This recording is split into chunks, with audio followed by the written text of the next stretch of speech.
There's a specific kind of person who walks into a room and says almost nothing, not because they're afraid, not because they have nothing to say, but because they've learned something most people never figure out.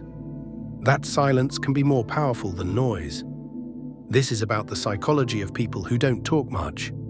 And if you're one of them, this might be the first time someone actually explains why. If you've ever been called too quiet, you know what it feels like to be misunderstood. People assume you're shy, anxious, uncomfortable, rude even. But the truth is darker and more interesting than any of that. Because people who don't talk much aren't silent because they have nothing to say. They're silent because they've realized something about the world that others haven't.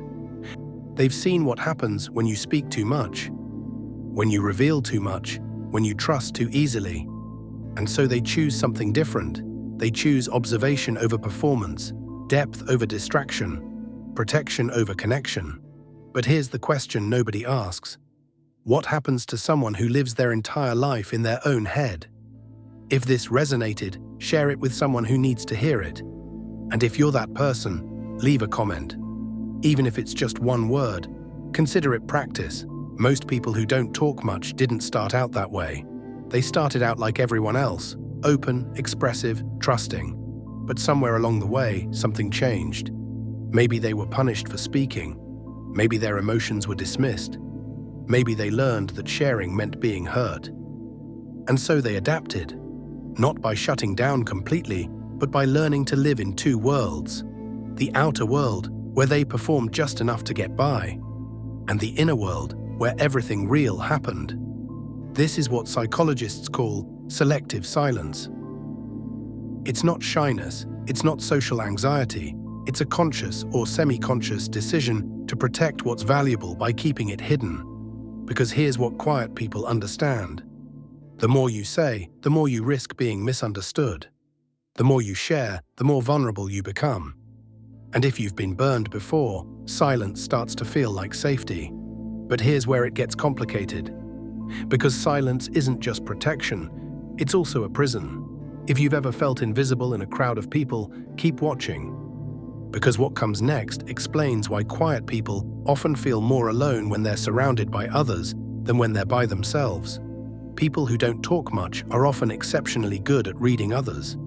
They notice micro-expressions, tone shifts, the things people don't say, because when you're not busy performing, you have all this cognitive space to observe. And at first, this feels like a superpower. You see through social games, you understand hidden motives. You know who's genuine and who's pretending. But here's the problem. The more you observe, the harder it becomes to participate. Because you start to see social interaction as a performance. And you don't want to be part of the show. You watch people laugh at jokes that aren't funny, agree with opinions they don't believe, pretend to care about things that don't matter, and you think, I don't want to do that.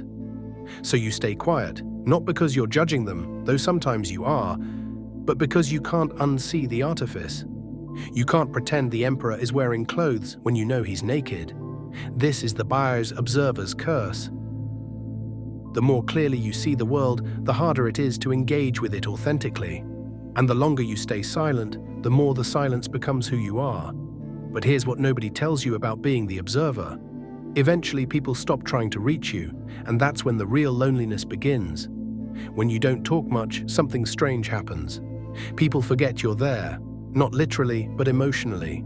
They stop asking you questions. They stop seeking your input.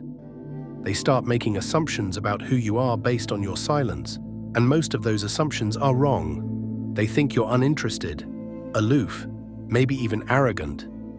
But the truth is the opposite. You're not disengaged, you're hyper-engaged. You're just engaged internally. While everyone else is performing their thoughts out loud, you're running complex internal simulations. You're thinking 3 steps ahead, considering angles, processing nuance. But because none of that is visible, people assume there's nothing happening. This is what psychologists call the visibility paradox. The richest inner life often creates the most invisible outer presence. And the cruel irony is this: the people who think the most deeply are often assumed to think the least. The people who feel the most intensely are often seen as emotionally flat. And the people who care the most carefully are often accused of not caring at all. If that resonates, you know exactly what I'm talking about. But here's the part that changes everything.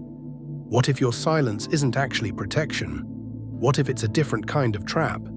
There's a point where strategic silence becomes something else entirely. It becomes your identity. You start to believe that being quiet is who you are, not what you do. And when that happens, you stop choosing silence. Silence starts choosing you. You want to speak up in meetings, but the words won't come. You want to be vulnerable with friends, but you don't know how. You want to express what you feel, but the gap between your inner world and outer expression has become a canyon. This is identity foreclosure. You've become so identified with being the quiet one that speaking feels like betraying yourself. And here's the thing. People start to depend on your silence. They rely on you being the listener, the observer, the one who doesn't need attention. So when you do try to speak, it feels disruptive. It feels like you're breaking an unspoken contract. And sometimes, most times, people don't make space for you. They talk over you. They move on quickly. They unconsciously reinforce the role you've been playing, not because they're cruel, but because they've learned not to wait for you. They've learned you won't speak, so they stopped listening. If you've ever started to say something and then stopped because no one was really listening, this next part will hurt, but it might also set you free. Here's what almost no one talks about. People who don't talk much are often carrying enormous amounts of unexpressed anger. Not the loud, explosive kind, the quiet, corrosive kind. Because every time you had something to say and didn't say it, every time you were interrupted, dismissed, or ignored, every time you chose silence because speaking felt too dangerous, that moment didn't disappear. It accumulated. And over years, sometimes decades, all those unspoken words become a weight you carry in your chest, a tightness in your throat, a sense that you're perpetually holding your breath. Psychologists call this compressed expression. It's the emotional equivalent of a tightly coiled spring, and the longer it's compressed, the more energy it contains. Some people release it inward, into anxiety, depression, psychosomatic symptoms. Others release it in sudden, unexpected outbursts that shock everyone around them. Because they've been so quiet for so long, when they finally speak, it comes out wrong, too intense, too raw, too much, too fast. And then they retreat back into silence, ashamed, thinking, "See, this is why I don't talk." But that's not the lesson. The lesson is this. Silence doesn't make the anger go away. It just makes it invisible. And invisible anger doesn't heal. It metastasizes. So what's the answer? How do you stop being silent without betraying who you are? That's what we need to talk about next. There's a crucial distinction that quiet people need to understand. There's a difference between protective silence and withholding. Protective silence is choosing not to speak when speaking would be harmful, pointless, or inauthentic. Withholding is refusing to speak when speaking would create connection, clarity, or growth, but feels too vulnerable. Protective silence is strategic. Withholding is self-sabotage, and most quiet people do both, but they don't know which is which. Here's how you tell the difference. Protective silence feels calm, clear, intentional. Withholding feels tense, regretful, like you're betraying yourself. Protective silence is about boundaries. Withholding is about fear. And the tragedy is this. Many quiet people have spent so long protecting themselves that they've forgotten how to be vulnerable. They've confused caution with wisdom, distance with strength, silence with integrity. But here's the truth. Real strength isn't never speaking. It's speaking when it matters and staying silent when it doesn't. Real wisdom isn't avoiding vulnerability. It's being vulnerable with people who've earned it. Real integrity isn't withholding yourself to stay safe. It's offering yourself selectively and trusting your judgment about who deserves access. And that brings us to the question you've probably been asking this whole time. Can quiet people change? Should they? Here's what nobody tells you. You don't need to become loud. You don't need to become extroverted. You don't need to perform like everyone else. But you do need to stop confusing your silence with your identity. Because you're not the quiet person. You're a person with rich inner experiences who's learned to keep them private. And there's a massive difference between those two things. One is a fixed identity. The other is a learned behavior. And learned behaviors can be unlearned, not by forcing yourself to be someone you're not, but by giving yourself permission to be more of who you already are. Here's what that looks like. Start small. Speak when you have something worth saying, not to fill silence, but to contribute value. Choose your audience carefully. You don't owe everyone access to your inner world. Be selective. Be intentional. Release the compressed emotion. Find safe ways to express what you've been holding. Therapy, journaling, trusted friends.